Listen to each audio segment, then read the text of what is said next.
Olá, sejam todos muito bem-vindos a mais uma temporada do nosso videocast da Lancinó.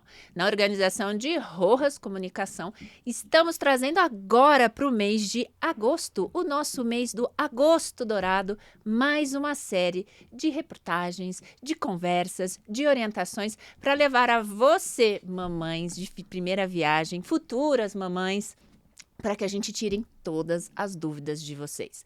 Esse videocast é feito para vocês, por vocês e com a colaboração de todas vocês. E para começarmos essa nova temporada, estou trazendo para vocês a nutricionista materno-infantil, muito querida, muito especial, Laís Hess.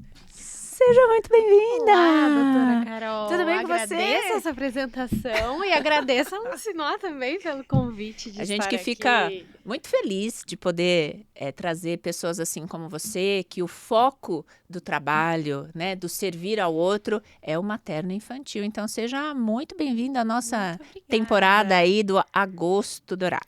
Mês muito importante, Exatamente, inclusive. importantíssimo. E para a gente começar, eu queria que você explicasse um pouquinho para a gente o que é essa questão de nutrição materno-infantil. Afinal de contas, quem que faz essa nutrição materno-infantil?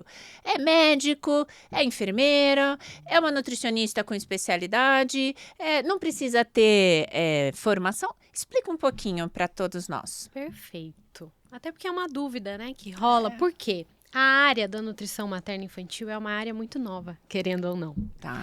Então, as pós-graduações, as especializações, elas surgiram basicamente aí nos últimos anos, por mais que a gente sempre tenha tido público materno-infantil, não é? O público nunca mudou, né, Exatamente, gente? A gente nunca deixou de exatamente. existir o público A gente materno-infantil. sempre teve o público, mas faltavam, né, ali profissionais, Tá. especialistas nessa área, né, principalmente da nutrição materno-infantil. Então, quem faz essa nutrição materno-infantil são os nutricionistas, né? Tá. Só que a área da nutrição também é muito grande. Entendi. Né? Então, a gente tem nutricionistas que trabalham com estética, com esporte, com doenças crônicas. E aí, agora a gente tem Tem essa. a área da nutrição nutricionista especializado. com foco na Isso. mamãe e no bebê. É isso. Exatamente. Então, é um profissional que vai acompanhar ali aquela mulher desde o período da gestação ou até mesmo antes, porque a gente também Isso, trabalha, né, é. com a pré-concepção. Então, a gente está falando da pré-concepção, da gestação, da lactação, da introdução alimentar e da infância. Então é a mesma Nutri que eu posso contar aí nessa minha jornada do maternar. Exatamente. Eu acho isso muito importante a gente deixar e explicar para vocês aí que estão acompanhando o nosso videocast da Lancinó, a importância da gente entender quem são os profissionais que podem trazer as informações corretas, né? Como que você vai agir com essa paciente. Então, assim, muito obrigada dessa primeira explicação da gente entender que nutrição materno-infantil, quem faz é uma nutricionista com especialização com foco nessa área. Exatamente, até porque muda muito.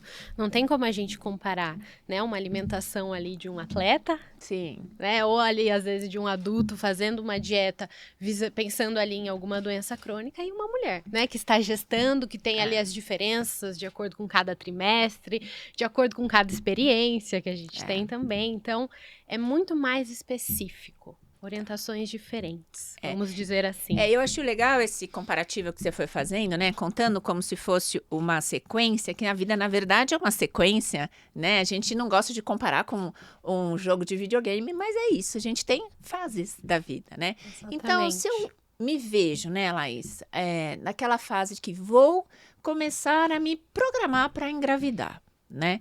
Então, assim, qual que é o momento de eu procurar nutricionista? O que eu tenho que informar para nutricionista? Como que é essa parte da alimentação no período que eu ainda estou pensando? Eu acho que eu passei lá com a doutora Carol. Sabe a doutora Carol? Pois é. Eu passei com a doutora Carol e eu acho que eu vou começar a tentar minhas tentativas. Já é hora de eu ir na Nutri. Eu tenho que sinalizar para a nutricionista que eu estou nesse projeto de ter bebezinho, né? E aí, como é que é esse acompanhamento? Mas eu queria que você falasse muito dessa mulher que está tentando engravidar, se planejando, é isso. Perfeito.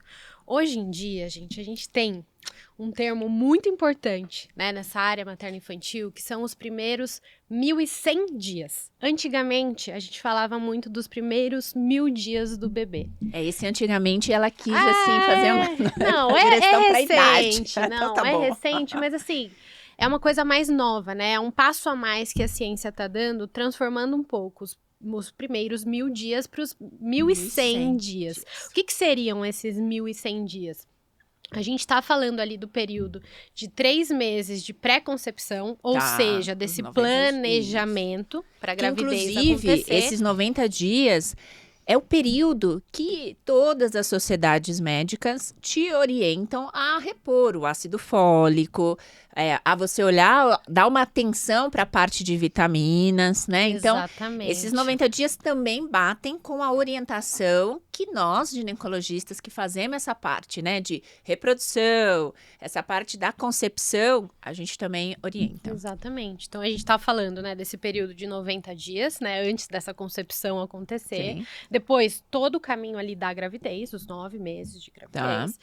Depois, os 2 primeiros anos de vida do bebê. E por que a gente fala tanto dos primeiros 1.100 dias? Porque é uma grande janela de oportunidades para a gente realmente mudar hábitos, ajustar a alimentação, suplementação, tudo para que a gente promova um bom desenvolvimento fetal, Tá. depois um bom crescimento desse bebê e impactar a saúde dele lá na frente, que é o que a gente quer.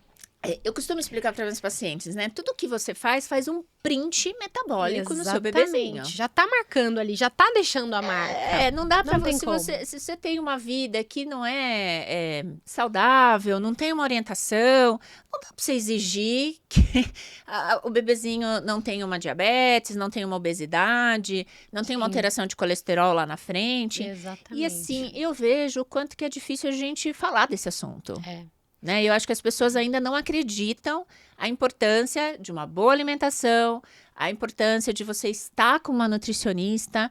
Quem é minha paciente sabe que eu trabalho muito com nutricionista. Sim. Eu encaminho muito para nutricionista, porque a gente sabe do pré-natal nutricional. Exatamente. Né? Então, assim, Exatamente. quando a gente trabalha junto, a gente está unindo profissionais para atender essa mamãe, esse bebê. Não é São que a gente demandas diferentes, a gente é não uma quer- coisa que complementa. Exato, não é que a gente Sempre tá querendo evitar, a complementar. gente não quer evitar o trabalho do tipo, vamos mandar pra Nutri, porque daí ela resolve. A questão não é essa, Não. né? É a gente unir os profissionais, né? Exatamente. Então, até respondendo a sua pergunta inicial, que eu já fui falando aqui demais, mas o ideal papo bom. é que essa mulher, ela faça essa consulta nutricional, faça esse acompanhamento nutricional, pelo menos ali 3 meses antes da gente iniciar as tentativas. Tá. Né? Então, Tá. o cenário também, o cenário mais ideal é esse, né? Obviamente, 3 a gente meses, tem, tá. às vezes, mulheres que já procuram tentando engravidar, mas o ideal é pelo menos 3 meses antes de liberar ali as tentativas, para que a gente possa, eu costumo brincar, doutora Carol, que é assim, para que a gente possa limpar esse aquário. Porque é como se a gente tivesse um aquário, às vezes, sujo, né? Inflamado. Exatamente. Então, assim, a gente precisa deixar a água limpinha pra gente colocar o peixinho ali, né? Entendi. Então, nesse período, a gente vai olhar pros hábitos alimentares, obviamente, né? Pra ver como que é essa alimentação. E assim, quando você fala, vamos olhar para os hábitos alimentares, você tá falando do casal, né? do casal. É 50-50% Assim, ali, gente, né? Não o tem bebezinho como. vem de 50-50, É. né? Então, quando a gente fala, por que a gente está orientando isso? Para que não fique pesado para nós mulheres, né? Pô, só eu que Uhum. tenho que ir na nutricionista, só eu que tenho que ir na ginecologista. Então, não, é o casal, É certo? o casal, o embrião ali, né, tem a parte dos dois. Então, Exato. o ideal é que os dois façam esse planejamento. Tá. Então, a gente olhe para esse hábito alimentar, para comorbidades também. Então, às vezes a gente tem comorbidades Sim. prévias que a gente precisa ali, pelo menos, deixar tudo bem regulado. A gente Exato. precisa olhar deficiências nutricionais que impactam tanto na gravidez, né, de acontecer e depois aí ao longo da gravidez, para que esteja tudo bem, e estilo de vida. Então, assim, atividade física, uso de substâncias tóxicas ou não. Então, Entendi. tudo isso a gente precisa olhar e nesses 3 meses, pelo menos, né? Pelo menos nesses 3 meses antes dessas tentativas, a gente deixar tudo limpo, organizado, bonito, para que a gente Então- tenha esse peixinho ali. Exato. Então, eu posso considerar que 3 meses é um bom período para desinflamar esse organismo, criar hábitos novos alimentares, eu estar melhor para eu poder engravidar. É isso. Eu posso considerar que em 3 meses fui lá, marquei uma consulta com a doutora Laís e em 3 meses eu consigo melhorar. Eu e o meu marido, para a gente ter o objetivo de gerar melhor um bebê. É isso? Depende do cenário que a gente tem. Entendi. Então, vamos supor, até para ficar mais fácil, vamos dar um exemplo. É um casal que está ali com uma obesidade importante, com uma alimentação muito irregular, uma série de deficiências nutricionais. Em 3 meses, provavelmente eu não vou conseguir fazer esse ajuste. Então, vai depender muito do casal, né, que eu tô falando ali. Tem casais que 3 meses vai ser suficiente. Tem casais que eu preciso de 6 meses, 1 ano. Então, vai depender muito da história, né, desse casal para que a gente consiga aí traçar um melhor período. Então, acho que a lição que fica, né, pessoal, para nosso início de bate-papo aqui no nosso videocast da Lancinó, trazendo para vocês em Agosto Dourado a importância da amamentação, a importância de vocês estarem com excelentes profissionais, com medicina baseada em evidência e não achismo, e vamos fazer isso que talvez dê certo. A gente tem que entender que quando a gente vai falar de concepção, é o casal, e que pelo menos 3 meses, e que tudo isso vai depender de como que o casal está agora, no momento. Então, assim, se você está com dúvida, já passa com uma nutricionista materno-infantil, já vai tirar suas dúvidas. Olha, doutora, eu tenho que ir agora, como é que eu avalio? Então, isso é super importante. Mas aí esse casal passou com você, corrigiu os hábitos, e aí com 90 dias, a doutora Carol liberou para engravidar. Perfeito. Engravidamos. E aí começa o pré-natal. E aí, como é que é? Eu já posso... Bom, se eu já engravidei saudável, o marido liberou, o marido não precisa mais se alimentar direito. Como é que fica o pré-natal nutricional? A gente entendeu a concepção. E agora o pré-natal, como é que fica? Pensando, né, até nos 1.100 dias que eu falei, a gestação ela vai ter a mesma carga de importância, né? Ainda um pouco maior, porque a gente já tem um bebezinho no útero e praticamente tudo que você vai comer, as escolhas que você vai fazer, já tá impactando na saúde ali.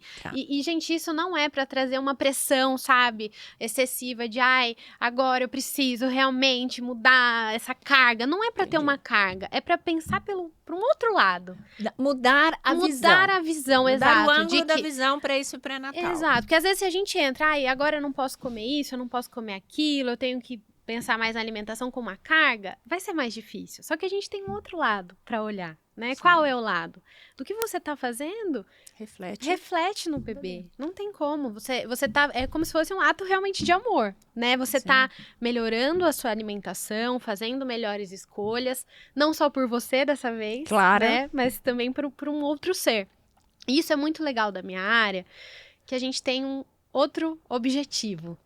Quando a gente tá falando de emagrecimento, de controle de doenças, a pessoa ali tá ela por ela mesma. Ela por ela mesma, isso mesmo. E aí é um grau ali, né, de determinação, vamos dizer assim. E aí, quando a gente tem uma gravidez, isso muda um pouquinho, tem um outro objetivo. Então, eu falo que é uma grande oportunidade pra gente realmente rever hábitos que sejam duradouros. Até porque depois essa criança vai comer. E se a criança... você quer que a sua criança se alimente bem, você vai ter que ser o exemplo, né? Porque a criança... Tô vendo meus pais se alimentando daquele jeito. Como é que eu quero que minha criança coma brócolis, coma legumes? E isso se o exemplo também não parte dos pais. Então, eu acho que isso é complicado. Mas falando assim, na questão do pré-natal, quais são as recomendações da parte nutricional? Quantos quilos a gestante tem que ganhar? É liberado mesmo? Elas podem ganhar tudo quanto quiser? Porque depois, afinal, doutora, eu vou emagrecer no pós-parto e tá tudo bem. Então, explica um pouquinho para elas. Como que é o ganho de peso da gestante? O que é saudável?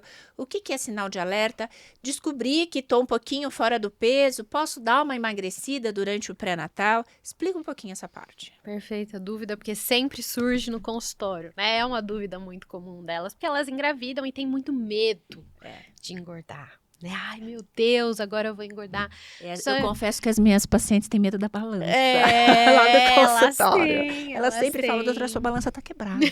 Não é tá possível. certo. Eu me pesei hoje cedo. A frase icônica é assim, eu me pesei hoje cedo, doutora. Ai, meu Deus, não é possível. Esse peso não tá diferente.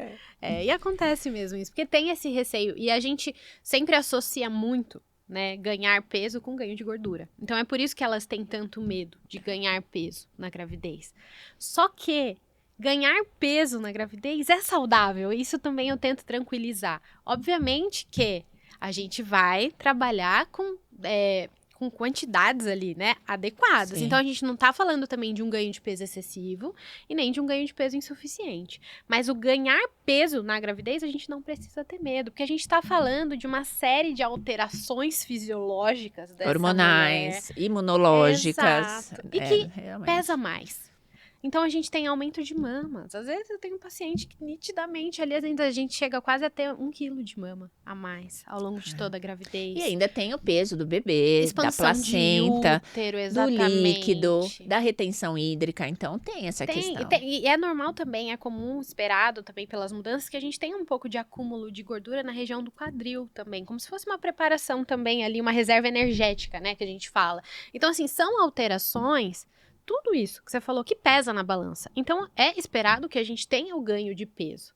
Só que esse ganho de peso, né, quanto ganhar, vai depender de como essa mulher entrou na gravidez. Tá. Então, se eu tô falando de uma mulher que entrou baixo peso, ou que entrou com peso adequado, ou que entrou com sobrepeso e obesidade, elas vão ganhar peso, todas vão.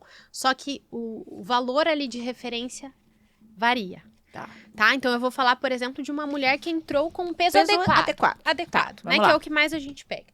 Então, uma mulher que entrou com peso adequado na gravidez, ela tem ali mais ou menos um valor de referência entre 9 a 12 quilos. Isso porque há uns 2 anos atrás a gente teve a liberação das nossas curvas de ganho de peso do Brasil. Antes a gente não tinha.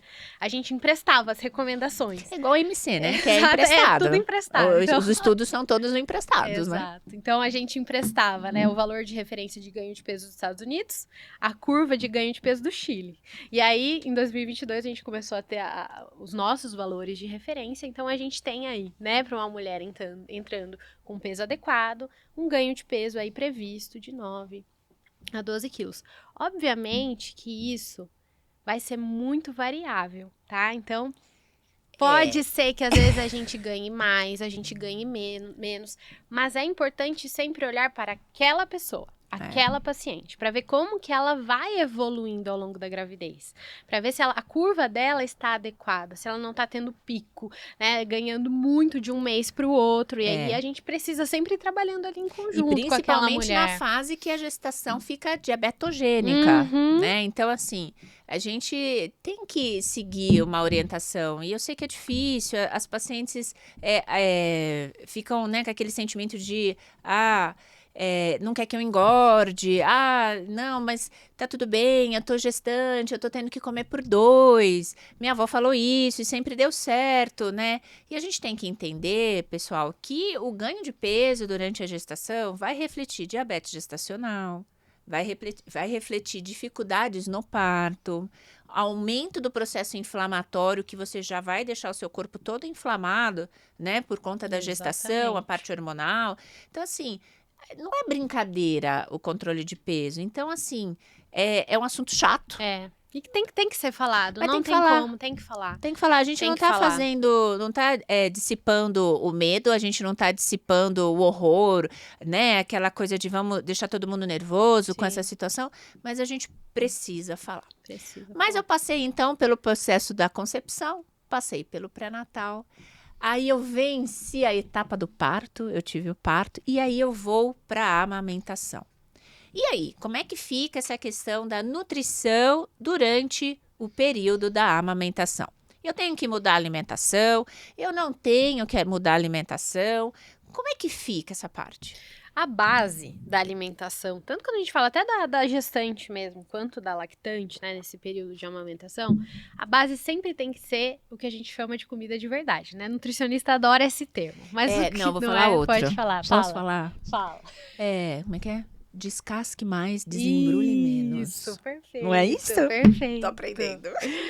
E é isso mesmo, quando a gente fala de comida de verdade, né? Essa mulher, ela, primeiro, precisa entender que ela tem sim um aumento das demandas energéticas. Em nenhum momento chega a comer por 2, já esclarecendo isso.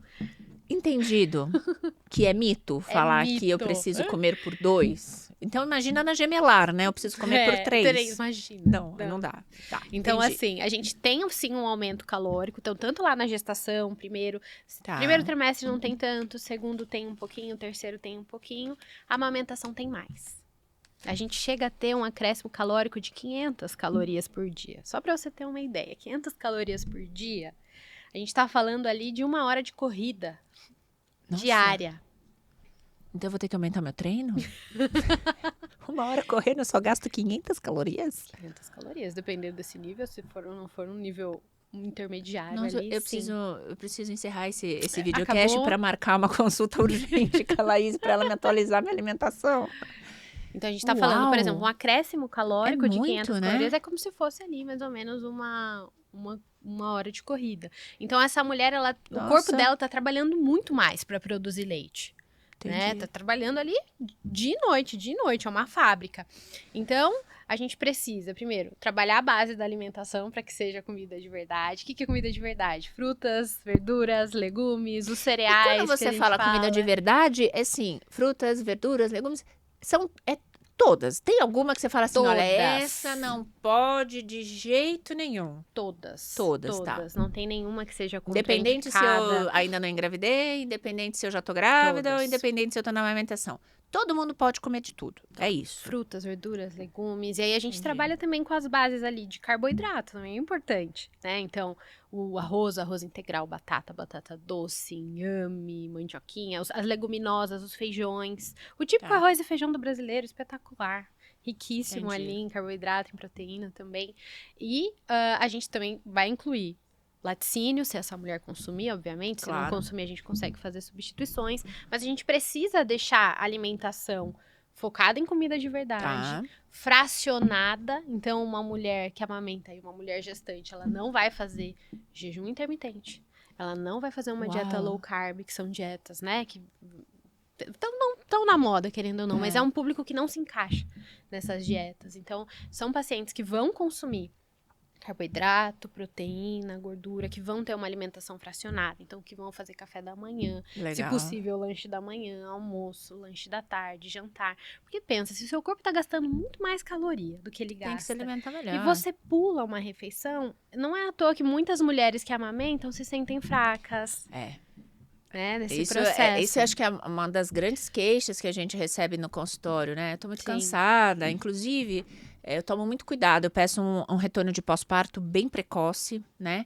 Porque o que eu tenho visto? Aquela mulher que emagrece muito, logo os primeiros 15 dias de pós-parto, ela tá sem pique, ela tá cansada, ela não consegue descansar, ela tá dando de mamar pro bebê e acaba cochilando com o bebezinho. Então, isso, pra mim, isso é muito importante, né? Porque eu também tô pensando na segurança desse bebê, né? Como que a mamãe acaba dormindo, né? Então, assim, pra gente ver o quanto que é importante essa questão da alimentação.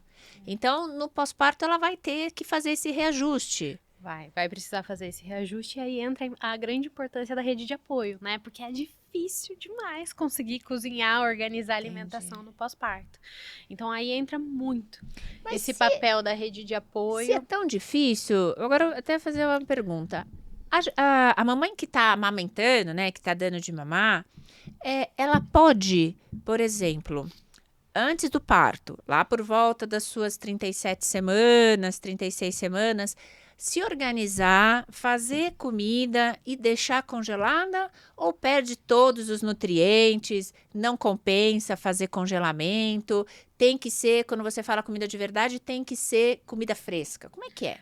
Pode e deve fazer marmita. Então, gente, aproveita, final da gravidez, cozinha e congela. É uma orientação que eu dou praticamente para todas as minhas pacientes, porque realmente a gente vai precisar dessa organização ali nesse primeiro momento, que muitas vezes não vai dar para ir para cozinha, principalmente se não tem, né, rede de apoio. Então, chegando na reta... Não tem problema, é isso que é a minha preocupação. Não tem problema nenhum. Pode congelar chegando e tá na tudo de reta boa. final da gravidez, já prepara mais, já porciona, legal. já congela. Obviamente que a gente tem que tomar cuidado com segurança, né, no Claro, congelamento. Então, claro. assim, não deixar esfriar em temperatura ambiente, que é uma coisa que antigamente fazia muito. Então, assim, já faz um preparo direcionado, né,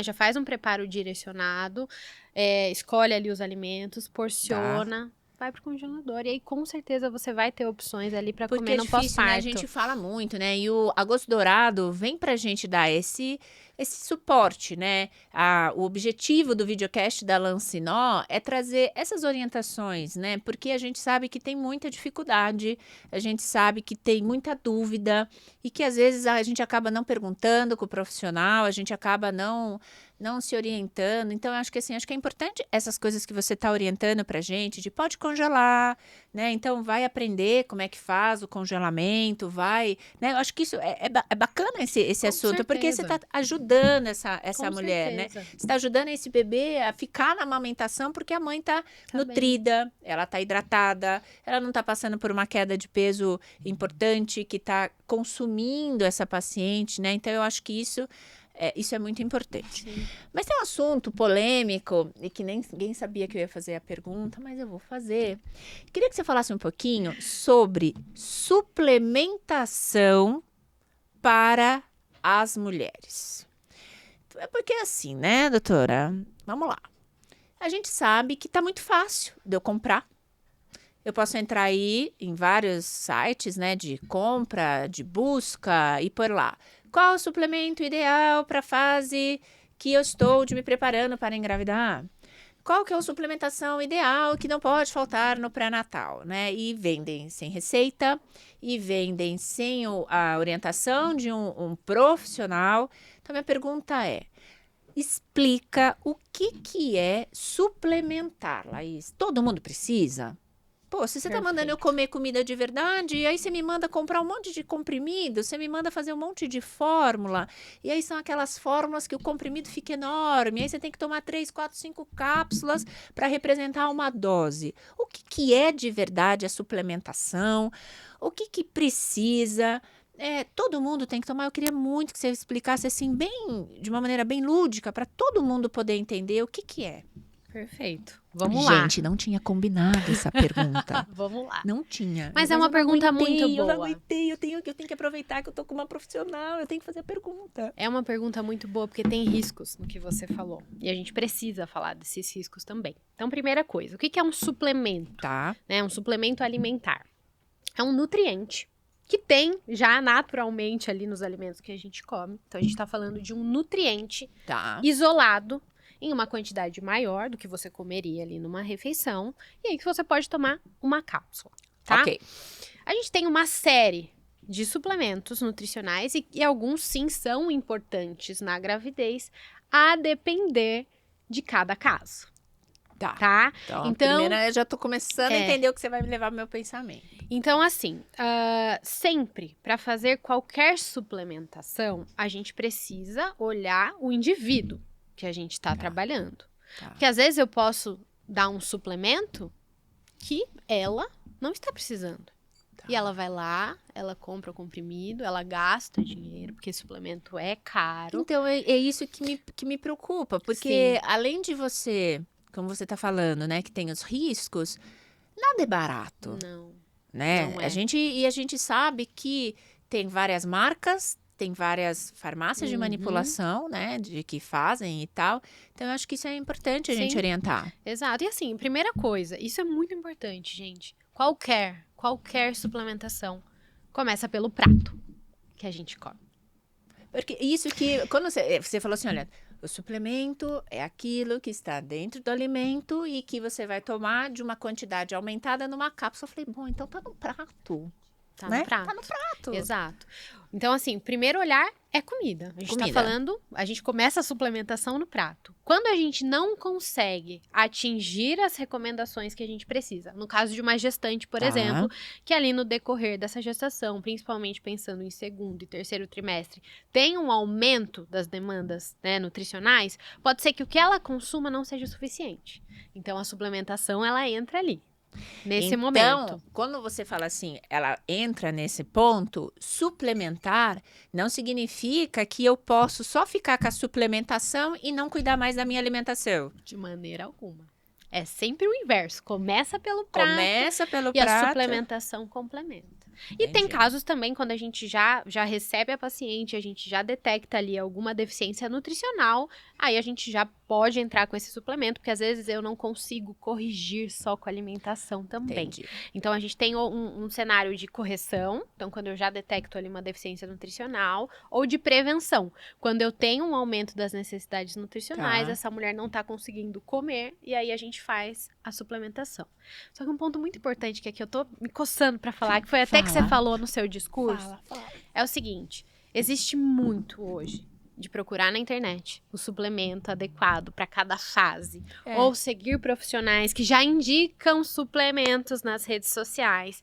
E aí, essa mulher começa a tomar esses suplementos e eu recebo muito no consultório pacientes com doses excessivas Entendi. de suplementos. E não é porque é um suplemento que não tem risco. E é isso que elas não entendem. Nossa, olha, produção, deixa isso focado nessa fase, que eu acho que é super importante. Suplemento também pode ter risco, certo? Que você está explicando pra gente. Exatamente. Então, ele não é inócuo, ele não é inofensivo. Então, cuidado com o que você está pensando em comprar, cuidado no que é essa sua facilidade. Precisa ser uma prescrição de um profissional. Tá. Não tem como. E eu vejo, querendo ou não, são suplementos liberados. Então, pode ir Sim, lá e compra e começa a tomar na dose que quiser. É porque minha amiga deu certo, doutora. Exatamente. Minha amiga tá tomando esse. Exatamente.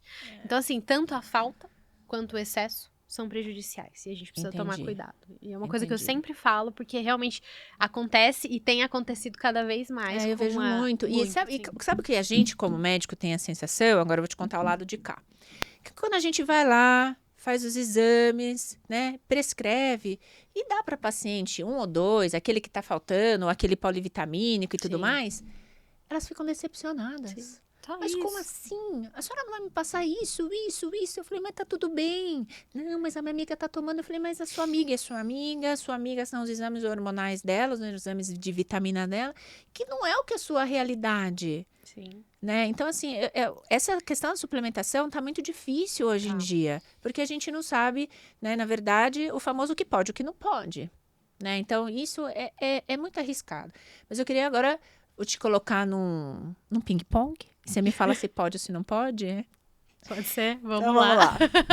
Bom, primeiro que eu encontro tô com- encantada com as encontro com informações. doutora Carol. Encontro com a doutora Carol. Tô encantada, porque eu acho que a gente tem que trazer isso no videocast. Essas informações, esses esclarecimentos, acolher a pessoa que está ouvindo a gente de uma maneira tranquila, de uma maneira fácil de entendimento. Então, você está de parabéns. Obrigada. Então, muito legal. Vamos lá. O whey. O que é o whey? Pode ou não pode? Que momento que a paciente vai poder, que a mulher vai poder tomar?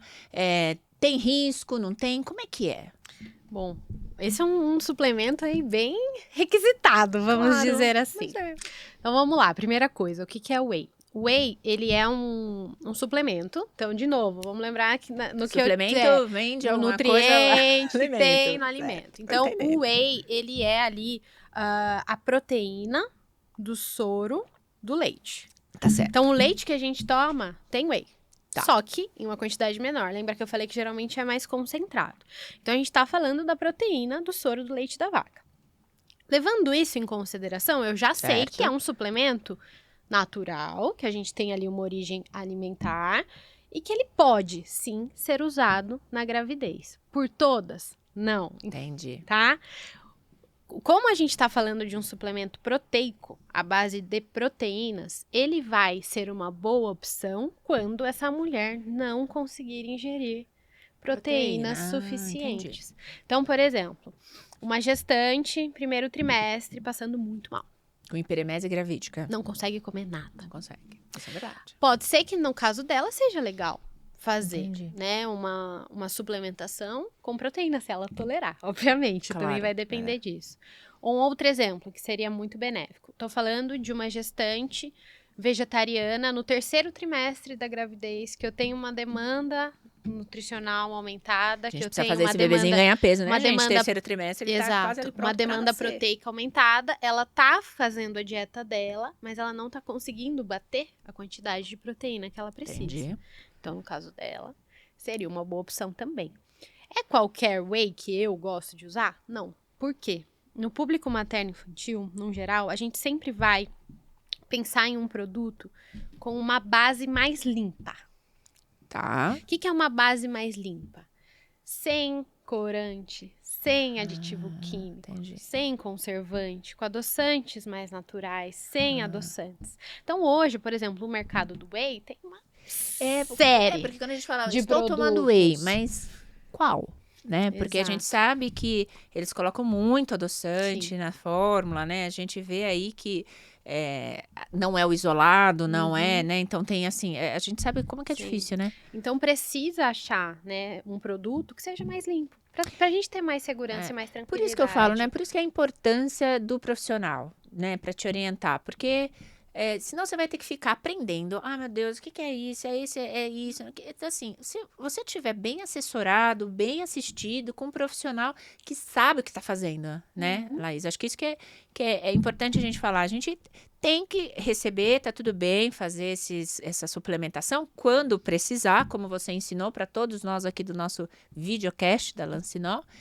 Mas as pessoas precisam entender que não é tudo para todo mundo a todo tempo. Exato. Acho que é isso que é As importante. suplementações são sempre muito bem-vindas, quando necessárias. Tá, então vamos lá seguindo, porque ela só falou do whey. Vamos lá. Glutamina. Vamos lá. Glutamina, a gente está falando de um aminoácido. De novo, lembra? Aminoácido, a gente está falando da proteína.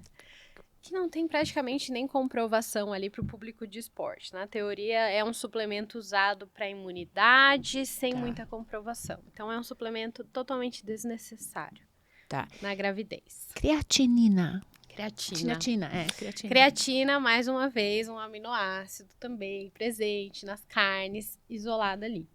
Creatina é um suplemento que, vamos dizer assim, nos últimos 2 anos, mais ou menos, também teve tá um boom, uma né? Agora fica assim, ascensão. são 3 ou são 5 miligramas? Aí você chega nos congressos, não, porque esse último estudo faz a reposição de 3, o último estudo faz a reposição de 5. E aí, pode ou não pode? Deve ou não deve? Creatina depende. Posso Depende. falar assim? Depende. Você que manda. Então tá bom. Você que Então manda, não vou a gente nem só pro sim, obedece. nem pro não, gente. Tá. Depende, porque depende de cada caso.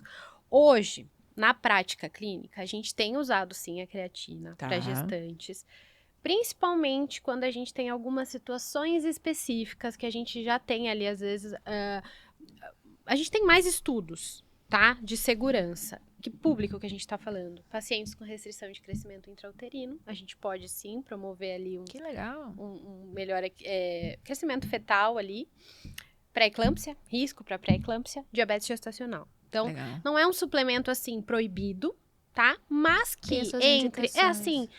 Qual que é o grande problema que eu vejo? Às vezes a mulher, ela vai lá, ela gasta. Gente, suplemento é caro, quem consome sabe. É bem caro. Então, ela vai lá, ela compra uma creatina, ao contrário de comprar um ferro que eu tô precisando repor. Qual que vai ser mais importante? Sem dúvida alguma, o ferro.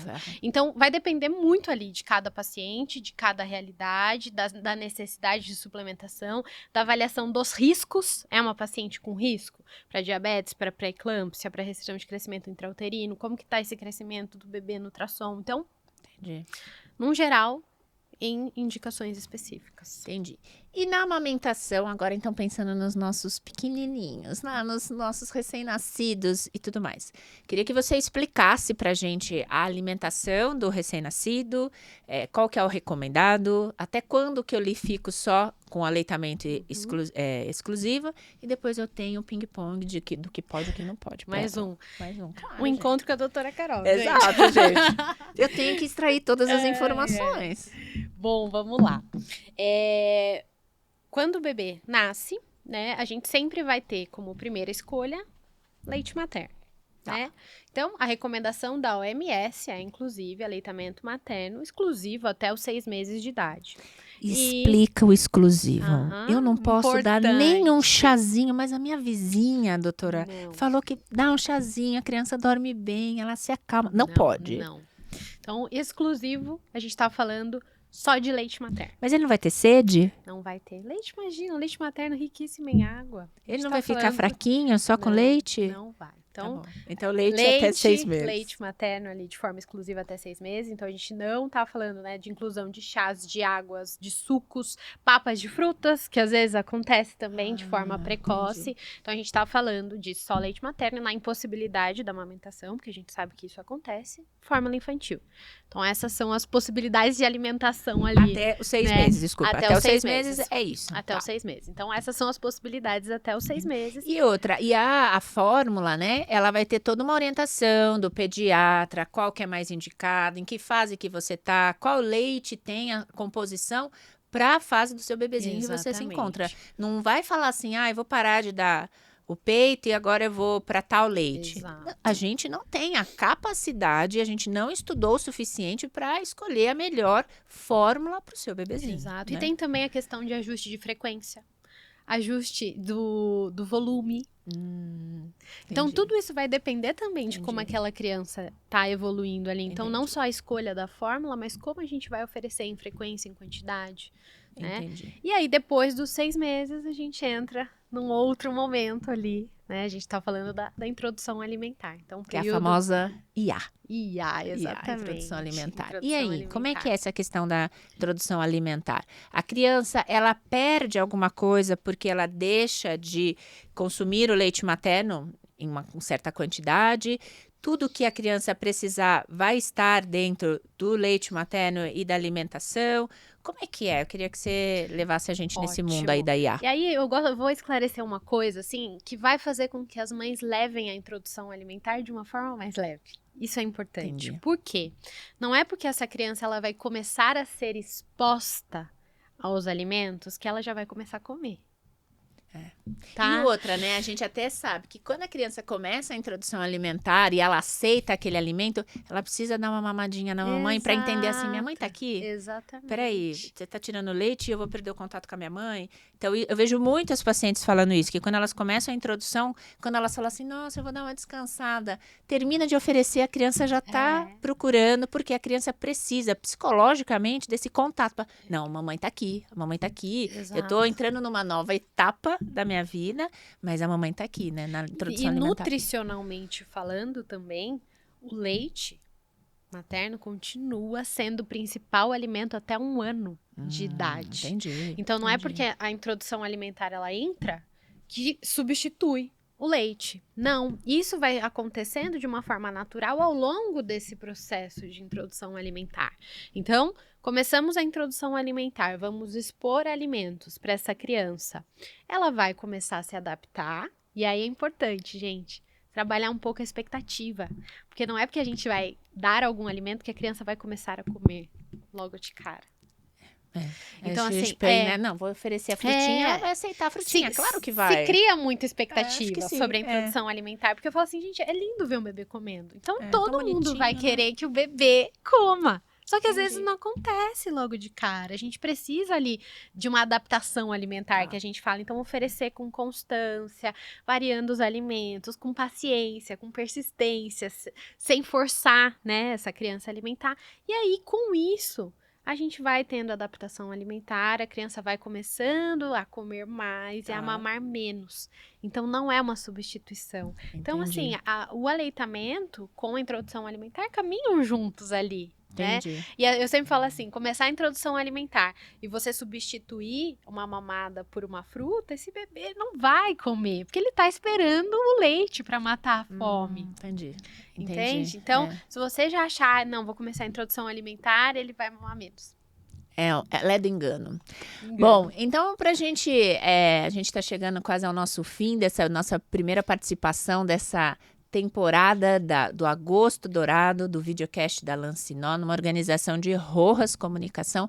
Queria que você falasse pra gente, no período de amamentação e introdução alimentar, feijão, pode ou não pode? Pode. Pode. Pode, inclusive, para lactante e para o bebê na introdução alimentar. Tá. Esse é um ponto importante, porque muitas das vezes a a mulher escuta muito. Sim, é por Muito, isso que eu muito. estou te perguntando. Escuta muito do que pode, o que não pode. Na amamentação, é isso que tá dando cólica, que tá dando desconforto pro bebê. Então, assim, não tem nenhum alimento que a gente vá tirar pra prevenir cólica desse E bebê. eu explico desse jeitinho para as minhas pacientes, viu, Laís? Eu falo, olha, não mudem a alimentação de vocês, porque a gente não tem uma bola de cristal para adivinhar. Esse alimento para o meu bebê dará uma indisposição, né? Porque a gente Sim. fala de cólica só depois de 20 dias Sim. de vida. Então, eu falo para as pacientes, sigam com a alimentação de vocês, conversem com a nutricionista, se de repente o seu peso abaixou muito rápido, ela precisa fazer algum reajuste, ela precisa, né, dar uma corrigida aí. Então, eu falo, não suspendam nada, né? Então, eu acho que isso que é importante. Então, grãos, ela pode? Pode. Chocolate, ela pode? Pode. Gente, uma nutricionista falando que chocolate pode. Pode. Eu vou marcar minha Pode pra- consulta dele. Manda esse podcast, eu tenho uma consulta, não vai dar para seguir com o videocast, eu preciso passar em consulta. Pode pra lactante, pro bebezinho não. Pro bebezinho também. Aí Mas a lactante, a grande questão do chocolate é a quantidade. Sim. Né? Obviamente, a gente não tá falando de uma barra inteira. Exato. Mas a gente nem pensei, né? exatamente. Doutora Laís, uma barra inteira, Mas a não, gente também tá, nem pensei. às vezes, no pós-parto, Entendi. dá uma vontade. Entendi. Mas assim, uma porção de chocolate vai ser super ajustada ali dentro da dieta da lactante, não tem problema algum. E para fechar a nossa entrevista, e fica aqui o convite para você voltar e a gente fazer uma Já topei, um novo parte tema, 2. né? Vamos fazer uma parte 2, porque é uma pessoa muito querida, de uma maneira de fala muito suave. Então, assim, estou muito feliz de você ter aceito o convite. Então, fica aqui, o pessoal da Rojas, a minha... Já topei parte 2, Obrigada, gente. Volto, obrigada. Tá? Fala pra gente o maior mito da nutrição com amamentação. Não pode tomar leite. Uau! É o que eu mais escuto, é mito, gente. Pode sim, mulher pode sim consumir leite, laticínios. Eu acho que é o primeiro alimento associado, né, a cólicas, a desconfortos, sim. gases. Aí, coitadas das mães, elas e tiram tudo. Tiram tudo. Exatamente. Então, assim, não precisa tirar laticínios da sua alimentação, a não ser que tenha uma suspeita de uma alergia à proteína do leite de vaca, tenha uma suspeita de uma sensibilidade, mas que isso o profissional vai indicar. Não é pariu e aí zerou leite, laticínios no geral. Gente, pode, tá? São só casos específicos que a gente precisa fazer essa retirada, mas... Muito legal. Quero te agradecer Eu que a sua agradeço. presença, aceitar estar aqui com a gente no nosso videocast da Lancinó. Agradecer pela disponibilidade de falar de uma maneira assim tão suave com todos nós aqui. Isso é muito enriquecedor. Então, fica aqui a nossa gratidão, nosso muito obrigada. Então, a gente já sabe que a doutora Laís Rez volta para estar aqui conosco numa próxima oportunidade. Vou deixar aqui para vocês, aqui nos nossos comentários, na descrição do vídeo, todas as redes sociais da Lancinó, da Rojas, da doutora Laís, minha, da doutora Carolina. E se você que assistiu até o final esse videocast ficou com alguma dúvida, manda pra gente. E se você tem sugestão de tema, a gente também está aberto. Muito obrigada e até o próximo episódio do nosso videocast da Lancinó do Brasil.